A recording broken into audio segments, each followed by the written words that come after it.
बिस्मिल्लाहिर्रहमानिर्रहीम। अस्सलाम वालेकुम माय यूट्यूब फैमिली। आज मैं आप सबके साथ मुहर्रम स्पेशल खिचड़ा की रेसिपी शेयर करने जा रही हूँ। बहुत सी जगह पर इसे हलीम और दलीम कहते हैं और बहुत सी जगह पर खिचड़ा कहते हैं। आप लोग इसे क्या कहते हैं मुझे कमेंट सेक्शन में ज़रूर बताइएगा। तो चलिए इसे बनाना स्टार्ट करते हैं। वीडियो थोड़ी सी भी अच्छी लगती है तो प्लीज़ इसे लाइक शेयर और चैनल पर नए हैं तो चैनल को सब्सक्राइब करना ना भूलें। तो चलिए स्टार्ट करते हैं इसे बनाना। तो खिचड़ा बनाने के लिए सबसे पहले हमें चाहिए होंगी सारी दालें और गेहूँ।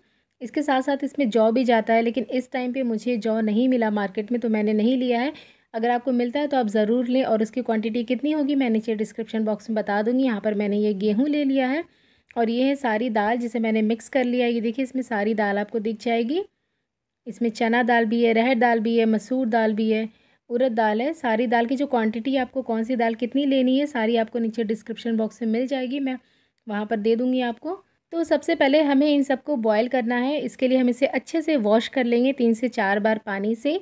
इसके बाद हम इसे डाल देंगे प्रेशर कुकर में और इसके बाद इसमें जाएगा ढेर सारा पानी। पानी आपको थोड़ा ज़्यादा रखना है। इसके बाद इसमें हम ऐड करेंगे सॉल्ट, हल्दी पाउडर और इसके साथ इसमें जाएगा प्याज, हरी मिर्च और लहसुन कटा हुआ। इसे हम मीडियम फ्लेम पर 4 से 5 सीटी आने तक बॉयल करेंगे।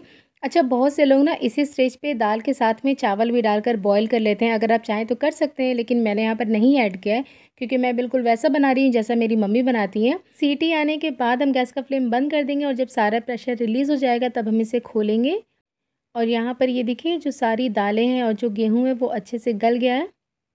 मैं आपको चेक करके भी दिखा देती हूँ। ये देखिए जो गेहूँ है वो भी अच्छे से कुक हो गया है। तो अब हम ले लेंगे एक मैशर या फिर आप जो दाल घोटने वाली घोटनी होती है आप वो भी ले सकते हैं लकड़ी वाली, और इससे हम इसे अच्छे से मैश कर लेंगे। तो यहाँ पर हमारा जो पहला स्टेप था दाल और गेहूँ को कुक करना वो हो चुका है। अब हम नेक्स्ट स्टेप की ओर चलेंगे और ये देखिए मैंने इसे मैश कर लिया है। बहुत ज़्यादा मैंने मैश नहीं किया, आप देख सकते हैं कि थोड़ा खड़ा खड़ा आपको दिख रहा होगा। मेरे घर में इतना ही पसंद किया जाता है और अभी ये और थोड़ा पकेगा तो और थोड़ा ये मैशी हो जाएगा। और अब हम मटन को कुक करेंगे। तो यहाँ पर मैंने मटन ले लिया है, इसे मैंने अच्छे से वॉश कर लिया है। इसके बाद मैंने यहाँ पर ले लिया है स्लाइस किया हुआ प्याज। ये 2 मीडियम साइज़ के प्याज को मैंने स्लाइस कर लिया है। इसके साथ ही मैंने यहाँ पर ले लिया है टमाटर। ये 1 मीडियम साइज़ का टमाटर है। इस टाइम टमाटर जो है वो बहुत ही महंगे हैं मार्केट में, तो आप इनकी जगह 1/4 कप दही यूज़ कर सकते हैं। तो सबसे पहले प्रेशर कुकर में हम तेल गरम करेंगे। मैंने यहाँ पर सरसों तेल लिया है, इसमें हम डाल देंगे स्लाइस किया हुआ अनियन।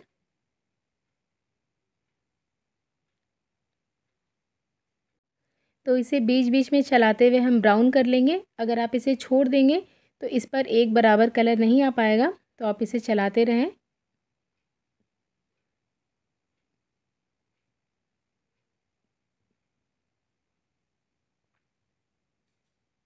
तो ये देखिए यहाँ पर जो प्याज था वो ब्राउन हो गया है। इसमें से थोड़ा-सा प्याज हम निकाल लेंगे, जो हम लास्ट में यूज़ करेंगे, तो थोड़ा-सा मैंने निकाल लिया है। और अब हम इसमें ऐड कर देंगे मटन के पीसेस और गैस का फ्लेम हम हाई पे रखेंगे। हाई फ्लेम पर हमें इसे कुक करना है 3 से 4 मिनट के लिए। और अब हम इसमें ऐड करेंगे कुछ खड़े गरम मसाले। आप चाहे तो तेल में भी डाल सकते हैं। मैंने यहाँ पे ले लिया है छोटी इलायची, जावित्री, लौंग, काली मिर्च, ज़ीरा, स्टार फुल, 2 बड़ी इलायची, दालचीनी और तेज़पत्ता। इसके साथ ही हम इसमें ऐड कर देंगे अदरक और लहसुन का पेस्ट 2 टेबल स्पून और अच्छे से मिक्स करेंगे इसे हम। और इसे हमें कुक करना है जब तक कि अदरक और लहसुन का जो रॉ फ्लेवर है, कच्चापन है, वो चला नहीं जाता। 3 से 4 मिनट के लिए हम इसे पकाएंगे मीडियम फ्लेम पर।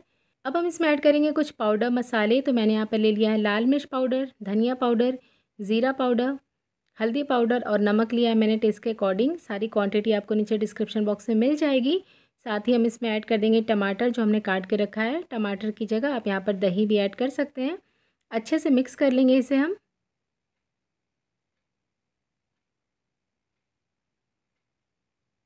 और इसे भी हम 4 से 5 मिनट के लिए कुक करेंगे लो फ्लेम पर। ऐसे ही कवर कर दें आप इसे। तो ये देखिए मैंने इसे 4 से 5 मिनट के लिए पकाया है। मसाले में से ये देखिए तेल जो है वो अलग हो गया है और जो टमाटर थे वो भी सॉफ्ट हो गए हैं। और अब हम इसमें पानी ऐड करेंगे। इसे हमें प्रेशर कुक करना है, मटन को गलाना है यहाँ पर। तो पानी मैं थोड़ा ज़्यादा ऐड कर रही हूँ। ज़्यादा पानी क्यों ऐड कर रहे हैं मैं आपको लास्ट में बताऊँगी। दाल में भी मैंने थोड़ा ज़्यादा पानी ऐड किया था और यहाँ पर इसमें भी हम थोड़ा ज़्यादा पानी ऐड करेंगे। पहले हम इसे हाई फ्लेम पर कुक करेंगे 2 सीटी आने तक, और जब 2 सीटी आ जाएगी तो हम गैस का फ्लेम लो पे कर देंगे 15 मिनट के लिए, या फिर तब तक जब तक कि आपका जो मटन है वो गल नहीं जाता। और सारा प्रेशर रिलीज़ होने के बाद हम इसे खोलेंगे। तो ये देखिए यहाँ पर जो मटन है वो गल गया है। मैं आपको चेक करके दिखा देती हूँ। ये देखिए गर्म है काफ़ी ये इस वक्त, अच्छे से ये गल गया है। और अब हम ले लेंगे एक बड़ा सा पतीला और उसमें ये सारी चीज़ें ट्रांसफ़र कर देंगे, कुक किया हुआ मटन और सारी दालें और गेहूँ जो हमने पहले से बॉयल करके रखा था। इसे हम अच्छे से मिक्स करेंगे और अब हम इसमें ऐड करेंगे चावल। तो यहाँ पर मैंने चावल को आधे घंटे के लिए पानी में भिगो दिया था अच्छे से धो के। ऐसा करने से ये जल्दी कुक हो जाएंगे। तो अब हम इसमें चावल भी ऐड कर देंगे। अगर आप चाहें तो चावल को दाल के साथ प्रेशर कुक कर सकते हैं, जैसा कि मैंने पहले आपको बताया। ऐसा करने से आपका टाइम भी बचेगा, लेकिन मेरे घर में इसी तरह से बनाया जाता है तो मैं वैसे ही आपको बता रही हूँ। अच्छे से मिक्स करेंगे और इसीलिए मैंने मटन में और दाल में पानी ज़्यादा डाला था, जिससे कि चावल जो है वो इसी पानी में पक जाएगा, हमें अलग से पानी नहीं डालना पड़ेगा। लास्ट में हम इसमें 1 चम्मच भर के ऐड करेंगे गरम मसाला पाउडर। अब हम इसे चावल के गलने तक मीडियम फ्लेम पर पकाएंगे। बीच बीच में आपको चलाते भी रहना है, वरना ये नीचे पकड़ लेता है। तो ये देखिए यहाँ पर जो हमारा खिचड़ा है वो अच्छे से पक गया है, बिल्कुल रेडी हो गया। आप इसकी कंसिस्टेंसी भी देख सकते हैं, बिल्कुल परफेक्ट है। आप चाहें तो इसे और ज़्यादा मैश कर सकते हैं, लेकिन मेरे घर में इसे ऐसे ही पसंद किया जाता है, थोड़ा खड़ा खड़ा रहता है तो अच्छा लगता है। तो गैस का फ्लेम बंद कर देंगे और ये कुछ चीज़ें और हैं जो हम इसमें लास्ट में ऐड करेंगे। सबसे पहले ऐड कर देंगे बारीक कटा हुआ धनिया, बारीक कटी हुई हरी मिर्च। इसके बाद इसमें जाएगा तला हुआ प्याज जो हमने स्टार्टिंग में ही थोड़ा अलग कर लिया था। अब हम इसमें ऐड कर देंगे अदरक के कुछ जूलियंस, पतला पतला मैंने अदरक को काट लिया है। मिक्स कर देंगे इसे और ये सर्व करने के लिए बिल्कुल रेडी है। तो चलिए अब हम इसे सर्व करते हैं। तो हमारा बहुत ही ज़्यादा मज़े का खिचड़ा बनकर यहाँ पर रेडी हो गया है। मैंने पूरी कोशिश की है कि मैं आपको बहुत ही आसान तरीके से ये सिखाऊं। इसे आप इन सारी चीज़ों के साथ सर्व करें, ये बहुत ही ज़्यादा टेस्टी लगता है। तो आप भी इसे ट्राई करें और अपने फीडबैक मेरे साथ शेयर करना बिल्कुल भी ना भूलें। मिलते हैं एक और नई रेसिपी के साथ, तब तक के लिए अल्लाह हाफिज़।